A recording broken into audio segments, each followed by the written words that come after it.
सर्वेभ्यो नमो नमः।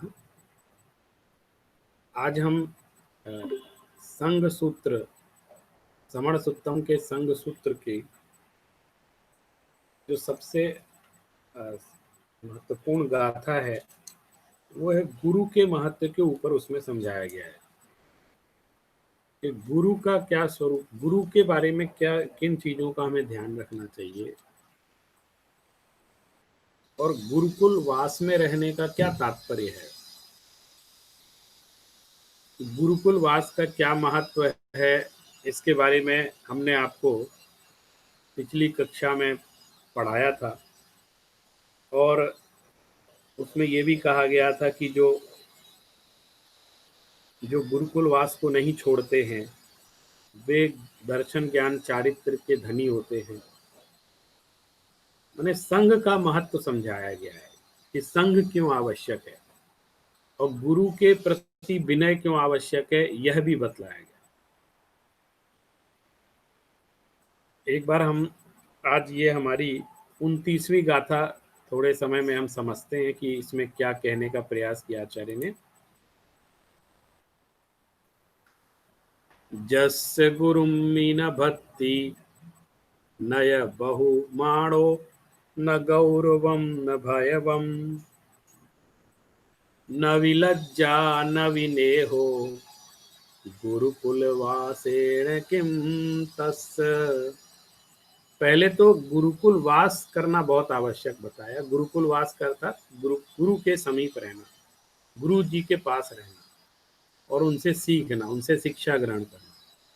फिर यहाँ पर एक महत्वपूर्ण बात कहेगी कि गुरुकुल का जो वास करते भी हैं लेकिन गुरु के प्रति सम्मान भाव जिनके मन में नहीं है उसको कोई भी लाभ नहीं होता, मैंने उसका गुरुकुल वास में रहना व्यर्थ है। देखिए, जस्य गुरुमीन भक्ति, जिसको गुरु के प्रति भक्ति नहीं है, गुरु में भक्ति नहीं है। जस्य गुरु न भक्ति, मैंने गुरु जो अपने जिनको गुरु स्वीकार किया उनके प्रति मन में बहुमान नहीं है, मन में भक्ति नहीं है, उनके प्रति आदर भाव नहीं है। और न च बहुमानम, बहुमान नहीं है कि मेरे इतने अच्छे गुरु जी हैं, इतना उन्होंने ज्ञान दिया है, उनके प्रति बहुमान सम्मान का भाव मन में रहे। न भक्ति है न बहुमान है और न गौरवम न भयम, उनके प्रति गौरव भी नहीं है, गौरव का भाव भी गुरु जी के प्रति नहीं है और उनसे भय भी नहीं है। भय का अर्थ होता है अनुशासन, माने उनके अनुशासन को भी नहीं मानते हैं। भय मतलब अनुशासन, उनके अनुशासन का भय, ऐसा कोई भय भी नहीं है। वो जो आज्ञा दे रहे हैं उसको सुनना नहीं, उनको मानना नहीं, उनको ध्यान नहीं देना। और न भी लज्जा, न शर्म है न लज्जा है और न भी नेहो, प्रेम भी नहीं है उनके प्रति, उनसे कोई लज्जा नहीं है, मैंने उनके सामने कैसा भी बोल देना, कैसा भी कर देना। और उनके प्रति स्नेह भाव भी नहीं है कि मेरे गुरु जी उनका ध्यान रखते हैं। तो जस्य गुरुमी न भक्ति न बहुमाणो न गौरवम न भयम और न भी लज्जा न भी नेहो गुरुकुल वासेण किम तस्य। उसका गुरुकुल में वास करने का क्या मतलब है, गुरुकुल वासेण किम तस्य, गुरुकुल में रहने का उनका क्या तात्पर्य। अर्थात कोई तात्पर्य नहीं है।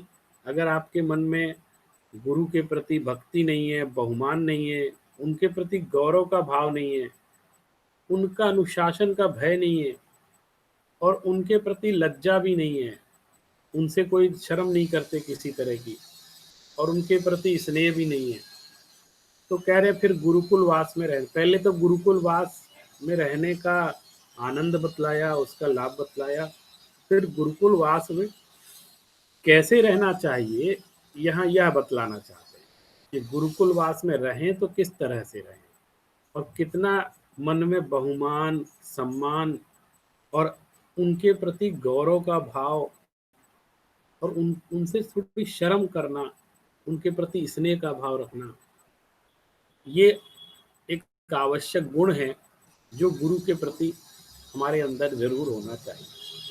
तो ये गाथा बहुत महत्वपूर्ण है और इसमें किस तरह से गुरु के पास रहना चाहिए इसको हम सभी को समझाया है। अब अगली हम जो गाथा लेंगे, अगले वीडियो में, अगली गाथा में हम 6 और 7 नंबर की 2 गाथा एक साथ लेंगे, क्योंकि वो दोनों युग में हैं और दोनों गाथाओं को मिलाकर के ही उसका अर्थ बनता है। उसमें भी संघ की चर्चा की गई कि संघ कैसा, और एक कमल से उसकी उपमा दे करके उसकी चर्चा की गई है। तो हम लोग अपने उसमें अगले में आप उसको अवश्य देखें।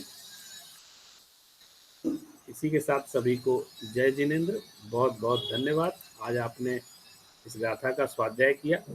1 या 2 गाथा एक एक वीडियो में हम लोग समझेंगे, और थोड़ा सा भी यदि आप समय निकालते हैं और कभी भी जब भी आपको समय मिले उसको खोल करके यदि आप देख लेते हैं तो बहुत आनंद आएगा।